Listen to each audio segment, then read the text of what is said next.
I can get the judge to grant bail, but it's going to be expensive. Okay, how much is expensive? That's nothing. Listen, I'm not sure, but the prosecutor said that it could be $3 million in cash. If I can't come up with the money, could I borrow it from you? Okay, Sistas fans, if you had a friend, loved one, spouse, girlfriend, boyfriend, or somebody just close to you in general, and they were in jail, and you knew they were innocent, would you put up $3 million to bail them out? Keep in mind, a lot of people have said, well, yeah, if I had the money, but no. It's not that if you have the money, it's that like, if you weren't able, well, basically put it this way. If you had to pay bail for someone and it would put you in financial straits because it's a lot of money, you might have it, but it would obviously put a dent in your bank account, your wallet, or whatnot. Would you do it? And to be honest, if it were me, I'm sorry, but no. Here's the thing, though. I would think it would be smarter to put that money and resources towards actually proving someone's innocence, because like Andy was saying, you know, Robin, can I borrow that money, like 1.5 million from you? I have about half myself right now. And if I'm able to, you know, do that to get Sabrina out, if we win in court to prove her innocence, then we'll be refunded that money. But just because you pay bail doesn't mean you're automatically going to win when it comes to going to that hearing to prove someone's innocence or guilt. So Andy or Robin was taking Andy at her word that Sabrina will be proven innocent. Now, we do know she is going to be free and clear in season 6 based on behind the scenes stuff. So somehow, some way, you know, she does get off. But the problem is, $1.5 million is a lot of money. And I'm still mad at Andy for just, you know, being just incredibly unreasonable and mean to Robin for the past several episodes. But then, you know, one minute she's like, what the hell are you doing in my house? But within the next breath, she's like, Robin, can I borrow $1.5 million?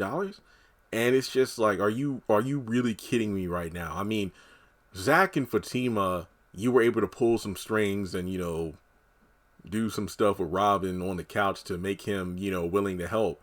But in this case, you're asking a man who you've been a jerk to for half the season to give you some money. That's just ridiculous. I mean, I'm just sitting there the whole time. I'm like, why aren't you getting Gary to help you out? I mean, he's the one who's been shown to have the, you know, just not a care in the world when it comes to blowing all this money on you. But you want Robin to put up the cash after you've, friend zone isn't even the right word here. It's like you've literally treated him like Laura treated Steve on Family Matters, and yet you go to him when you need the money. And it's just ridiculous. I don't know what's more messed up. The fact that Andy would have the gall, the audacity to ask Robin for the money, or the fact that this man was willing to pay that money.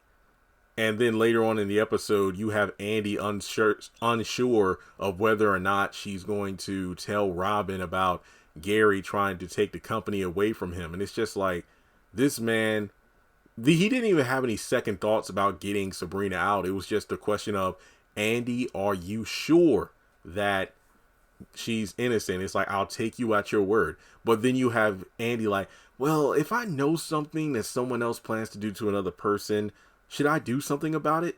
No, Andy's a terrible person. You could say what you want to. I've been saying this since season 1.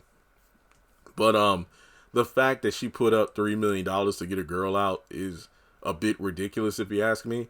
Especially, and I'm not looking for Maurice to get out anytime soon, because hell, he might as well be locked up a little bit longer to learn his lesson about keeping strays out of his house. But Danny could learn the same lesson, but here she is with Preston, who has a damn engagement ring in his pocket. She hasn't learned anything. So it's just weird to me that $3 million was set as the bail, and they paid that much to get her out. If it was like 300,000 or something, yeah, that would be high. But yes, this is a federal crime, so I know that the bill is going to be a bit higher, but it just seems a bit way too much. And I don't know. I mean, it looks like in an upcoming episode, Calvin is going to get Sabrina to get her phone to record Q doing a confession in order to help Maurice get out and clear her name as well. That way the money gets refunded for bail. But I don't like it. The fact that Andy would just, you know, ask Robin to do it. I'm surprised Robin didn't decide to flip it around like, well, if I do this, will you forgive me? Can we have sex? I'm surprised he didn't do that. Now, you could say that would be a bad reflection of his character, but to be completely honest, $1.5 million for him to just prove how sorry he is, I hated how this was written. I really do. So what would you do in that situation? Would you put up the money to help somebody get out of jail? Or would you be like, look, I can't afford the bail right now. I think we ought to work on trying to prove your innocence. That way we can get you out. Because like I said before in other videos, you pay that money to get somebody out, but then they're proven guilty in the court of law, or the verdict is guilty. Your friend or whoever is locked up and you've lost all that money. Now what you going to do? So let me know your thoughts in the comment section below. Do you think Sabrina is worth $3 million? Where's Bayo? Where's that Prince at? Why? Oh, hell, get him to help out. So let's talk about it more in the comment section below. Like and subscribe, and I'll catch you in the next one.